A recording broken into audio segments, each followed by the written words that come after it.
Hello, today we're beekeeping. So in this special vlog, I'm going to take you to my WBC hive and we're going to have a look up close at some of the bees.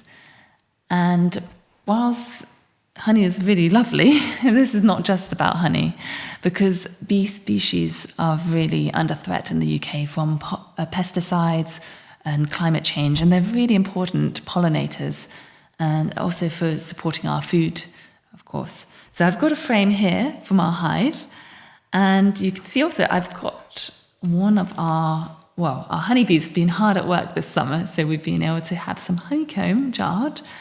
And for our one lucky viewer, if you like, comment and subscribe, and provide the most interesting comment I'll choose, and a lucky viewer can have a jar of our honey, which is normally for friends and family, and also a copy of my novel Consequence of Power, Isabella's Season.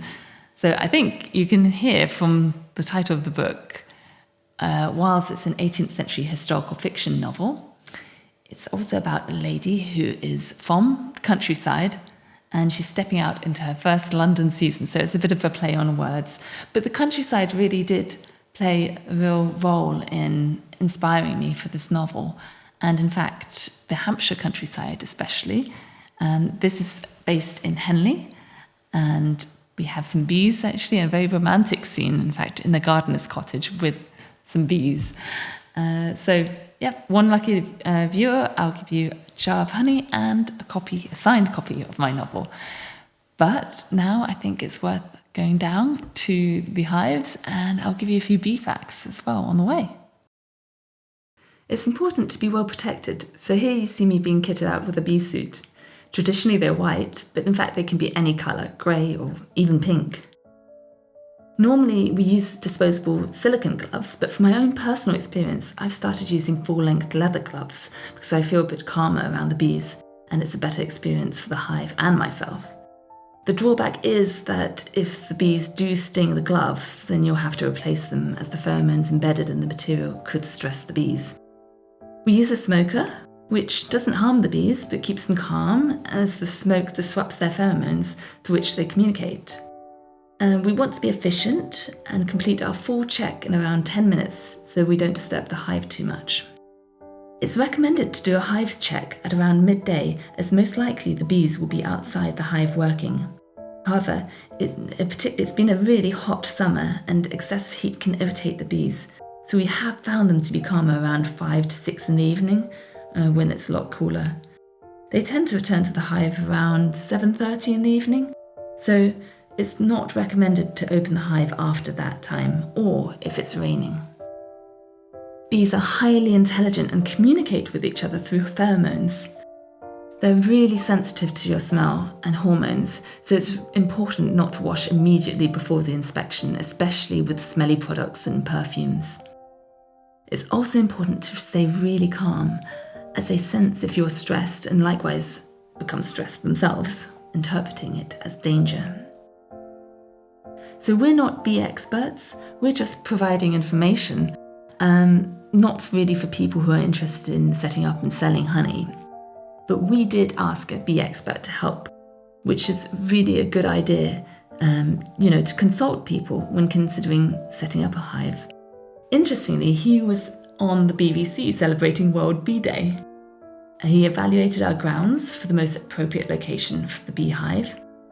This should be a quiet place, away from people, smoke and machinery, and preferably under dappled sunlight, because bees are woodland creatures, so under the shade of trees, as ours is here, it's really ideal.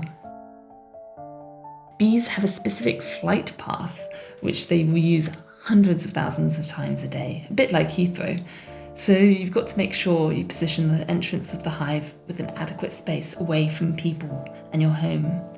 That said, they travel a few miles taking neighbouring gardens' resources, so it's just the 5 metres in front of the hive that should have adequate space. We also have a wasp and hornet trap, as we've seen some wasps attacking our bees, so wasps can overtake an entire hive. However, You've got to be on the lookout for the Asian hornets in particular, as this is becoming a real problem in the UK. If you see any, you need to report it to the non-nativespecies.org. I'll add all the details in the description below. The native hornet is okay, and they are part of the delicate ecosystem. Our hive is made from cedar, which is very high quality and long lasting. It should last around 50 years. You can paint it with Danish oil, however, there should be a period between painting and installing the bees, as they are very sensitive. And for that reason, we decided not to paint the hive and keep it entirely natural. There is an air gap inside which helps with insulation. A neighbour of ours has installed the roof of their hive some insulation, which is good for the winter, but it's not advisable to permanently apply insulation elsewhere, as it will have to be removed in the summer. Bees regulate the temperature of their hives, and that is important for honey production. Bees undertake a complex process for honey production. Forager bees pass nectar to the house bee, who chews it, mixing it with enzymes, and that begins to break down the complex sugars. This is where the wing flapping helps. So bees fan their wings vigorously inside the hive to circulate the air. This airflow causes evaporation of the water from the nectar, which then in turn changes it into honey at around 20% water. Once the bees detect it around 15%, they cap it. Bees do a waggle dance. There are multiple types of dance they can do, which can communicate a variety of instructions to their fellow bees, for example, defense, danger, resources.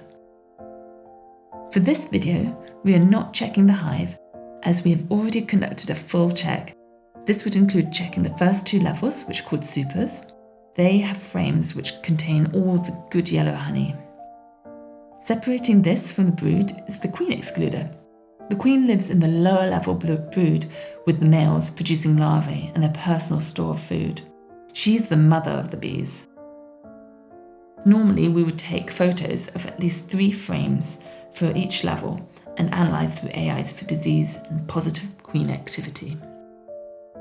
For this session, we are just going to be feeding the bees with a 1-1 mix of sugar and water to help them. It is advisable to feed little but often, not in the day as they get lazy and produce poor quality honey. In the winter, we replace this with fondant as the water can freeze.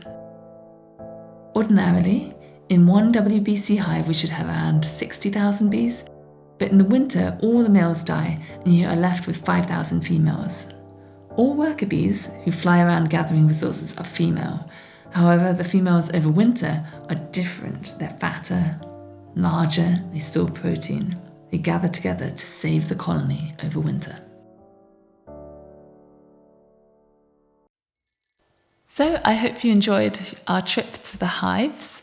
Don't forget to like and subscribe, and for one lucky commenter, I'll send you a jar of our homemade honey and a copy of my novel, Consequence of Power. And if you enjoyed this bee content, we can definitely do more videos on bees and the countryside. So just let us know, and I hope you'll join us next time.